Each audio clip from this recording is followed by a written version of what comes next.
আপনারা কি জানেন কেন অ্যাপেল তাদের আইফোন 9 মডেল কখনো বের করেনি? আপনাদের ভিতরে সকলেই হয়তো অ্যাপেলের নাম শুনেছে বা আইফোন দেখেছেন, হয়তো বা আপনিও একজন আইফোন ইউজার। কিন্তু কখনো কি ভেবে দেখেছেন যে আইফোন 9 সিরিজ কেন নেই? হয়তো আপনার মাথায় কখনো না কখনো এই কোশ্চেন অবশ্যই এসেছে যে আইফোন 9 মডেল কি নেই বা কি হয়েছিল আইফোন 9 এর সাথে, যার কারণে অ্যাপেল আইফোন 8 থেকে এক লাফে আইফোন এক্স অর্থাৎ আইফোন 10 এ চলে যায়। আজকের ভিডিওতে আমরা এটাই জানতে চলেছি যে কেন অ্যাপেল আইফোন 9 সিরিজ স্কিপ করে গেল। তো চলুন শুরু করা যাক। 1 এপ্রিল 1976 সালে স্টিভ জবস, স্টিভ ওজনিয়াক এবং রোনাল্ডো ওয়েন মিলে অ্যাপেল প্রতিষ্ঠা করে। অ্যাপেল 2007 সালে প্রথম আইফোন বের করলেও অ্যাপেল কিন্তু অনেক আগে থেকে অ্যাপেল কম্পিউটার তৈরি করে যাচ্ছিল। তো অ্যাপেলের আইফোন 8 থেকে সরাসরি আইফোন এক্স অথবা আইফোন 10 এ চলে যাওয়ার কারণ হিসাবে মনে করা হয় সংখ্যাগত অশুভ ইঙ্গিত, অর্থাৎ 9 সংখ্যাকে কিছু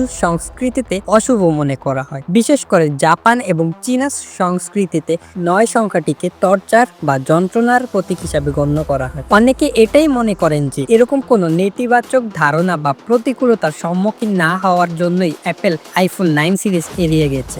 দ্বিতীয়ত সবথেকে প্রধান কারণ হলো 2017 সালটি ছিল অ্যাপেলের জন্য অত্যন্ত বিশেষ একটি বছর, কারণ এবছরই ছিল অ্যাপেলের 10th অ্যানিভার্সারি। তাই এই 10 বছর পূর্তিকে আরো আকর্ষণীয় করে তুলতে অ্যাপেল আইফোন 8 এর পর 9 কে স্কিপ করে সোজা 10 লঞ্চ করে। আর এটি ছিল অ্যাপেলের থেকে ভেবেচিন্তে নেওয়া একটি সঠিক সিদ্ধান্ত, যার ফলে তখনকার সময় এক বিপ্লবিক পরিবর্তন নিয়ে আসে অ্যাপেল।